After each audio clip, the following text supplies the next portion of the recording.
అతను అలియాస్ వసూల్ రాజా అని కూడా పేరు పిలుస్తారు. షంషీర్ కనుసల్లో వందల లోళ్ళు ఇసుక తరలిపోతుంది, మదనపల్లిలో డంపింగ్ చేస్తున్నారు, ఇసుక దందా చేస్తున్నారు అని చెప్పి సోషల్ మీడియాలో ప్రెస్ నోట్లో రావడం జరిగింది. అతని దగ్గర ఏమన్నా ఆధారం ఉంటే ఒక ట్రాక్టర్ కానీ ఒక టిప్పర్ కానీ నేను తోలినట్లు మదనపల్లిలో కానీ బయట కానీ ఎక్కడన్నా కానీ దేనికైనా చర్చకు సిద్ధం. లేనిపోని ఆరోపణలన్నీ చేస్తున్నాడని అతను గతంలో కూడా ఇట్లా ఆరోపణలు చేసి మన చోడేశ్వరి గుడి దగ్గర లేనిపోని అన్నీ చెప్పి వేరే వాళ్ళ దగ్గర కూడా దెబ్బలు తిన్నాడు అతను కొంతమంది వ్యక్తుల దగ్గర ఇట్లా ఆరోపణ. ఇతనికి ఇదే దందా చూపిస్తాండేది వీడియో ఒకటి.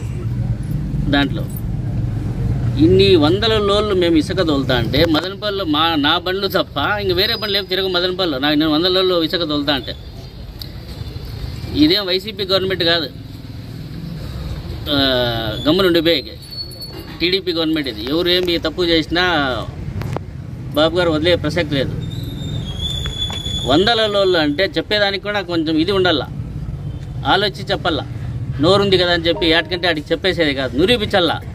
నేను తోలుతాండా అని చెప్పి నిరూపించల్లా, నేను సిద్ధము దానికి.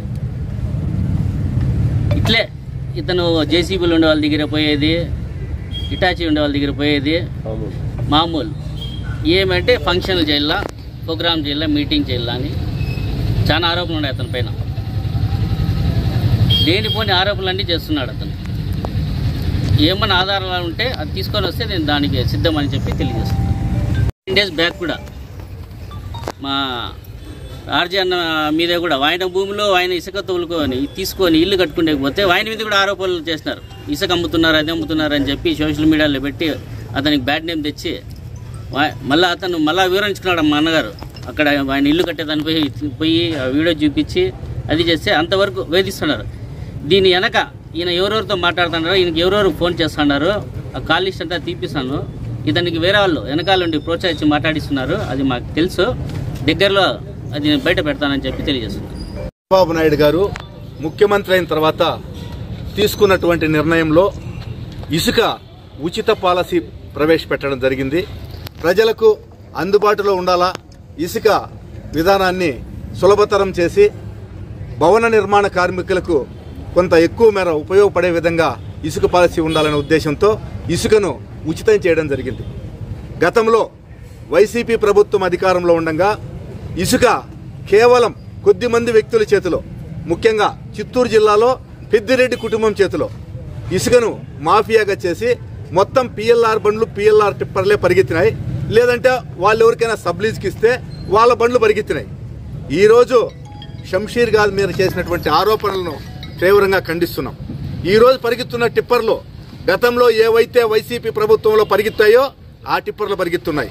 అంటే వైసీపీ వాళ్ళు రంగు మార్చుకోనో లేదంటే పేరు చెప్పుకోనో దందాలు చేస్తున్నారు తప్ప తెలుగుదేశం వ్యక్తులు ఎవరు, తెలుగుదేశం పార్టీకి సంబంధించిన వాళ్ళు ఎక్కడ కూడా ఇసుక మాఫియా చేయలేదు.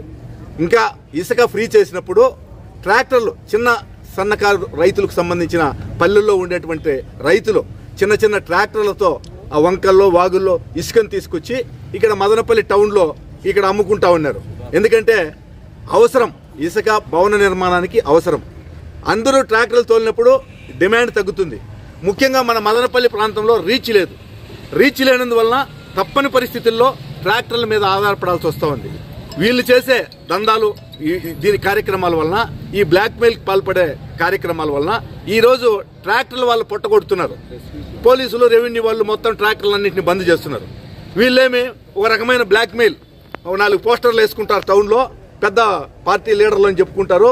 బ్లాక్ మెయిల్ చేసేది ఆ ఇసుక తోలే వాళ్ళని, ఆ ఇసుక తీసుకొచ్చే వాళ్ళని చేస్తూ ఈ ట్రాక్టర్ వాళ్ళకి ముఖ్యంగా ఇబ్బంది పెడతా ఉన్నారు. కాబట్టి ఇటువంటి పద్ధతులు వాళ్ళు మానుకోవాలా.